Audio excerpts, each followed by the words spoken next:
Salut tennis et bienvenue dans cette nouvelle vidéo. Aujourd'hui on va voir les routines de concentration au tennis. Juste avant je vous rappelle que si les vidéos vous plaisent, s'il vous plaît cliquez sur j'aime juste en dessous.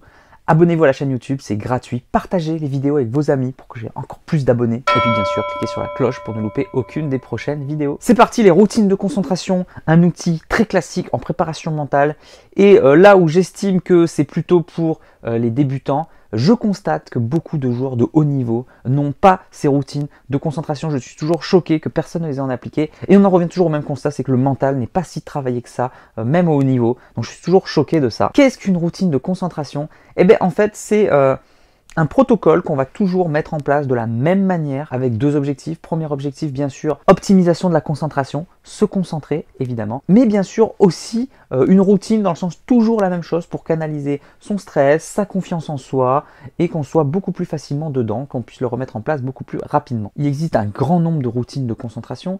Les routines les plus classiques, ce sont celles avant le service, mais on peut en mettre en place avant le retour, entre deux jeux pendant qu'on change de côté, après un point perdu, après un point gagné, après une balle de match perdue ou après une grossière erreur, comment s'en remettre. Voici ce que moi je vous conseille pour une routine de concentration, pour construire votre routine de concentration. Commencez par mettre en place tous les faits matériels que vous allez faire, toutes les actions que vous allez faire. Par exemple, je marche, je vais m'essuyer, je me pose mon pied, je fais rebondir un tel nombre de fois la balle.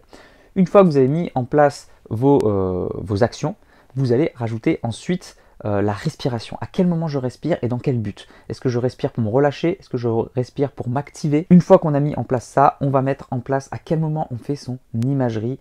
Son imagerie, est-ce que c'est pour une émotion? Je veux être agressif, je veux être calme.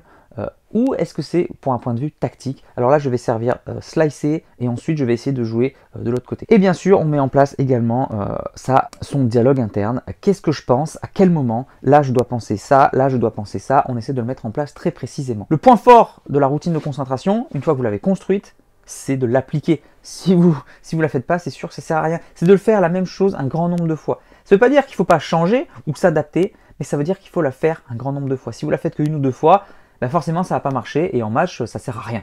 C'est ce qu'on me dit tout le temps, mémorise ça sert à rien. Et oui, il faut le faire un grand nombre de fois à l'entraînement pour qu'une fois qu'on est dans ce mode, toujours la même chose, on a toujours ces petits repères, et ben petit à petit on augmente le stress, on fait un petit match d'entraînement, après un petit match de compétition sans enjeu, et une fois qu'on la maîtrise, qu'elle est blindée, cette routine de concentration, qu'elle fonctionne et qu'elle bouge pas, et bah du coup, on peut la mettre en place sur un match à haut stress, un match par équipe, une finale, etc. Et on peut la remettre en place. Donc c'est un travail mental, je rappelle, le mental ce n'est pas de la magie, c'est de l'entraînement. Je vous donne un exemple de routine après un point perdu.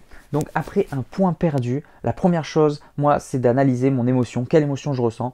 Je parle sur un point perdu à fort enjeu émotionnel, hein. C'est sûr, je ne vais pas le faire à chaque point. Donc j'analyse mon émotion, est-ce que je suis en colère, est-ce que je suis déçu, est-ce que je suis frustré, est-ce que j'ai peur, etc. Ensuite, s'il y a besoin, je ne suis pas obligé, je peux laisser exprimer mon émotion. Par exemple, je crie, je me parle à moi-même, je dis « oh là là, c'était pas terrible ça ». Je fais attention, je conscientise un peu ce que je pense. Ensuite, je tourne le dos au point pour signifier j'en ai fini avec ce point, c'est symbolique, et je me dis c'est bon, terminé avec ce point, je passe au point suivant. Je change ma raquette de main, elle était main droite, je passe main gauche, c'est symbolique pour dire à ma main on est en mode repos, on n'est plus pendant le point, donc là on est en mode récupération. Voilà, on n'est pas en mode guerrier, sous tension, on essaie vraiment de se relâcher, de garder son énergie.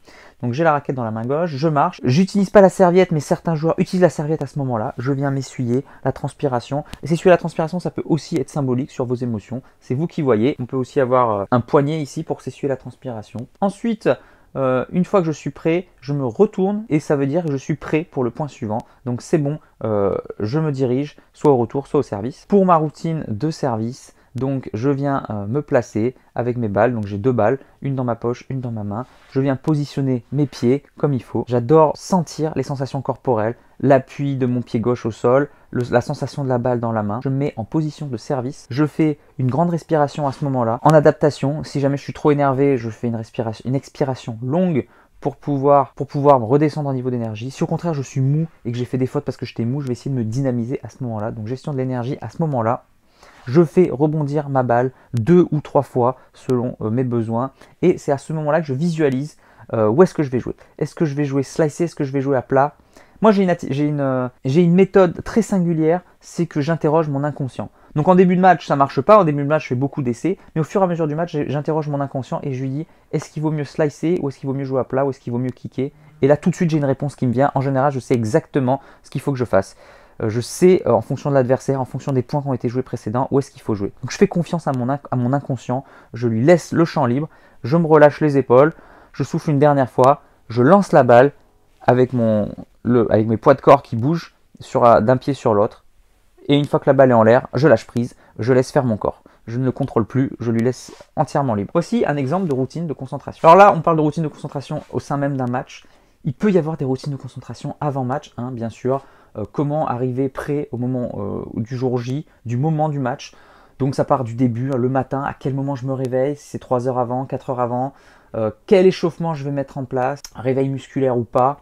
Ensuite, il y a la préparation des affaires, du sac, etc. C'est très important. Le voyage, est-ce que je suis en voiture, est-ce que je suis en train, est-ce que je suis tout seul, est-ce que je suis avec d'autres personnes, etc. jusqu'au lieu. Ensuite, une fois sur place, comment je m'échauffe de manière optimale pour le début de match. À quoi je pense, quelles sont mes pensées à ce moment-là, mes émotions. Quelles sont mes émotions que je veux ressentir au fur et à mesure. Du calme, pas trop penser au match au début. Et puis plus on s'approche du match, plus augmenter mon excitation, mon énergie. Pour qu'arriver au moment 5 minutes avant le match, je sois complètement prêt à commencer le match tambour battant. Voici une routine de concentration à plus long terme, à moyen terme, enfin le matin quoi.